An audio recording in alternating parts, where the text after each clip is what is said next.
هذا الحديث الذي يرويه عبد الله بن عباس عليهما رضوان الله، حينما قال: نهى رسول الله صلى الله عليه وسلم عن أكل كل ذي ناب من السباع وكل ذي مخلب من الطير.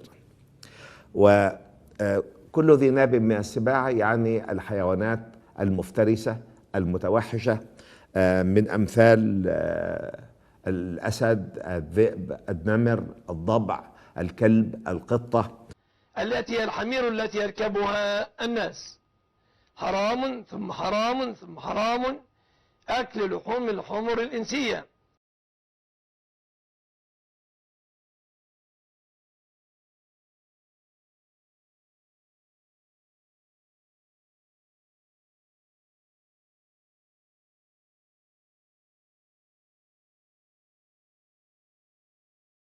أحل لكم صيد البحر وطعامه متاعا لكم وللسيارة، وحرم عليكم صيد البر ما دمتم حرما، واتقوا الله الذي إليه تحشرون.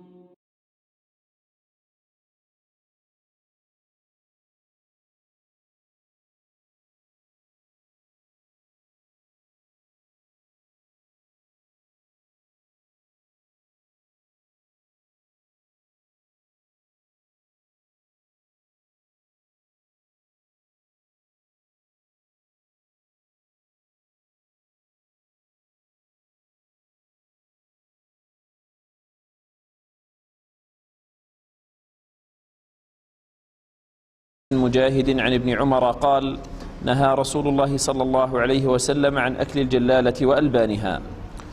نعم، هذا الباب يقول النهي عن أكل الجلالة وألبانها. الجلالة هي التي تأكل الجلة، يعني العذرة.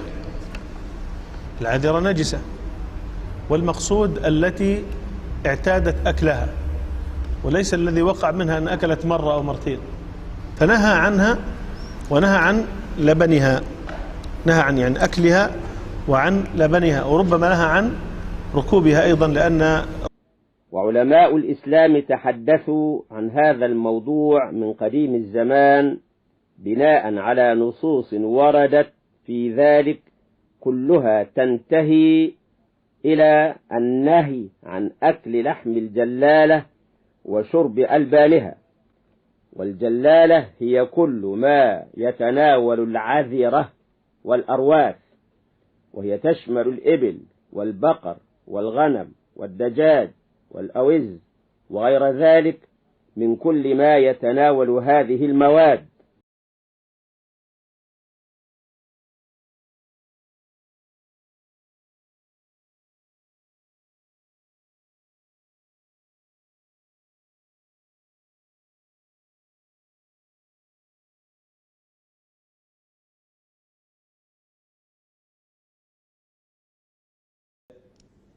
هل صحيح أن النبي صلى الله عليه وسلم لم يأكل الأرنب؟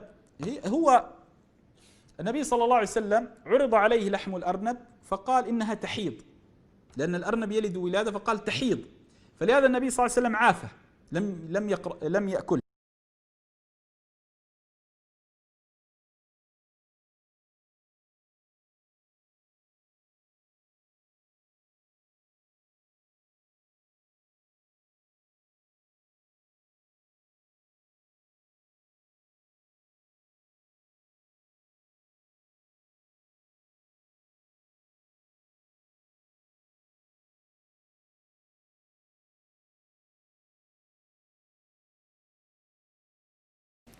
They have this pre-stomach, which is called the rumen, and if you look at the anatomy, you find the rumen, which is a large fermentation chamber, so the food that they chew, largely vegetation, enters into the rumen.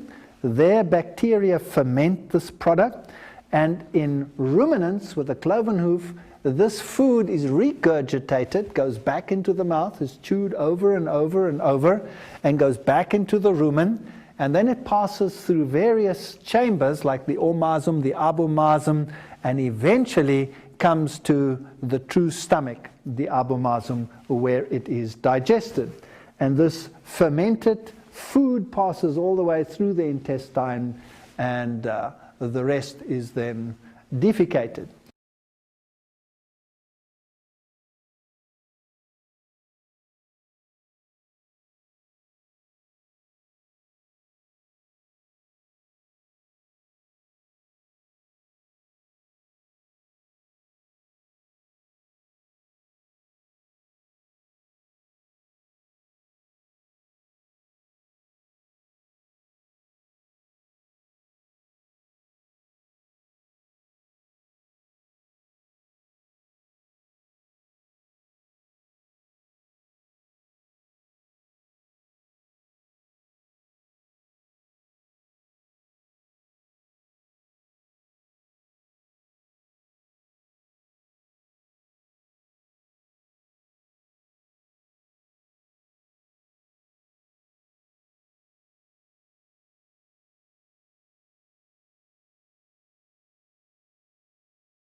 They tend to practice coprophagy.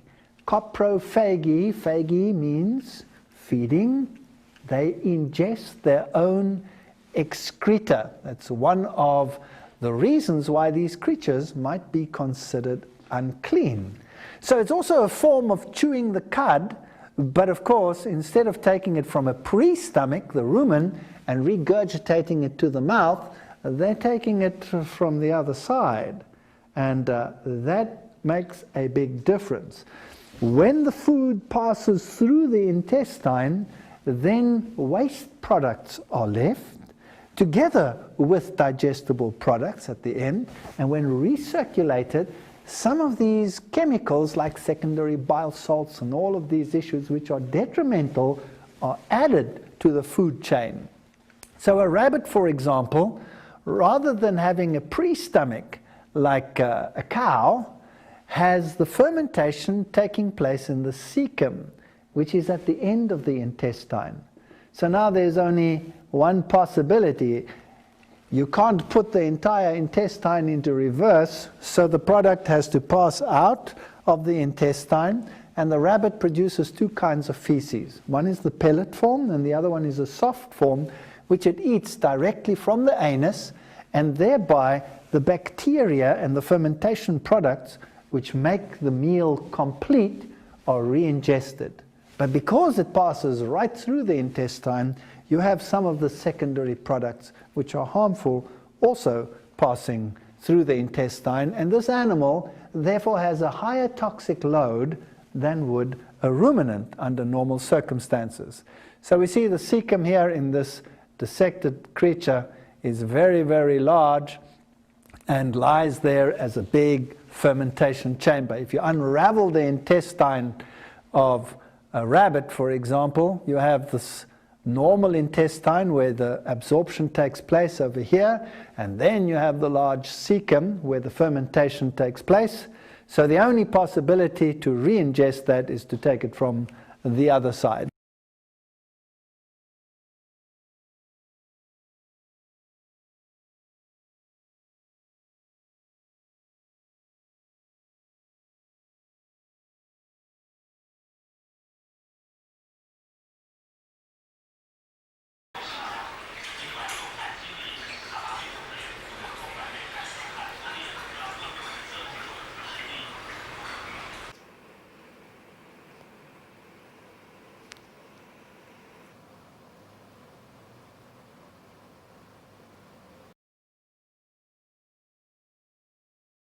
This is our rabbit, Nathan, also known as Ranger Rabbit. This is a whole plate full of cecotropes that he outputted. Let's see if he eats it all. You want this, boy? Here, boy. Let's take that out of your mouth. Here you go. Oh my gosh, he's going to town on this.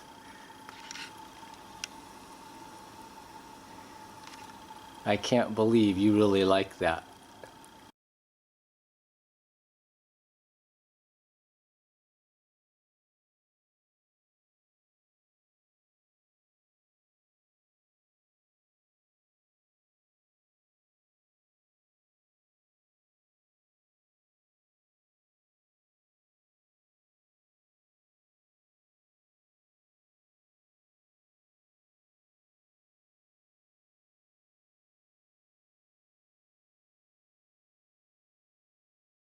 يعني البعض يقول أن من حكمة تحريم أكل الخنزير أنه يأكل الروث ويأكل الأوساخ ويأكل هذه الأشياء. ماذا لو أتينا بخنزير وأبقيناه في حجرة مغلقة ولم نطعمه إلى الطعام النقي؟ أولا الخنزير حيوان نجس، حيوان قذر، حيوان رمام، يأكل الجيف ويأكل النفايات. حتى لو يعني ربيته في وسط يعني يحول بينه وبين ذلك، هو في فطرته في تكوينه يعني يأكل ما يخرج هو نفسه، يعني لا تستطيع أن تغيرها. بعض الخنازير والله أكلت روثها أمامهم، أكلت روثها أمامهم. فيعني هو حيوان بطبيعته التي فطره ربنا تبارك وتعالى عليها حيوان رمام، يعني ولا تستطيع أن تغير هذه الفطرة مهما جاهدت في تربيته تربية خاصة.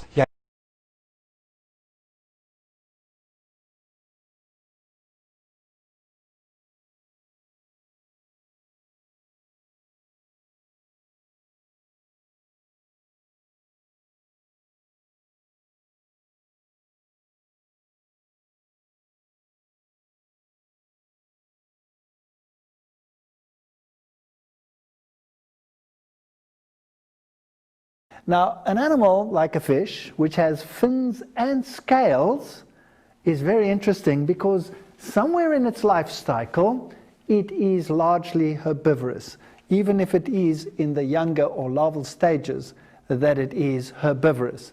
A fish is an amazing creature. It has a very high ability to detoxify itself.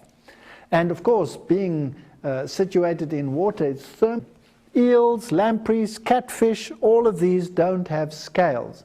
Now, where do they fit into the food chain? They are largely scavengers, and they will eat virtually everything. So they fall into the category of biological accumulation. They accumulate more toxins than the others do, and therefore should be considered unclean. Sharks and rays would fall into the category of the unclean, and they're a fascinating group of animals. Now, they live in marine environments, many of them, and when they live in the marine environment, they have a problem.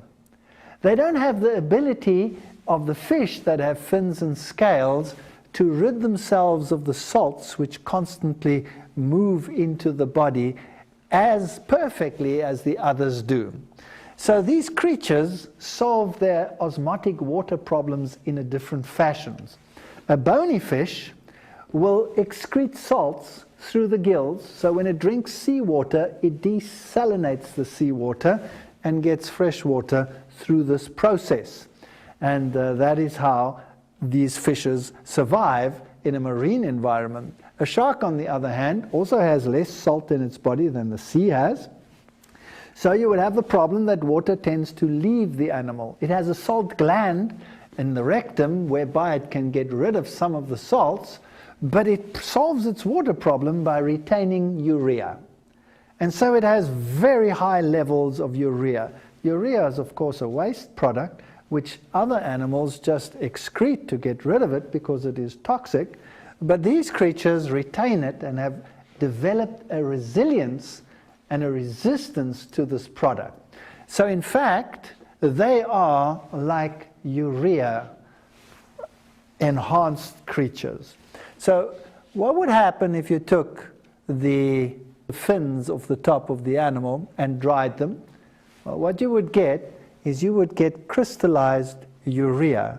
And when you make shark fin soup, that's exactly what you have. It's like putting a urea tea bag in the soup. It surprises me that it's so expensive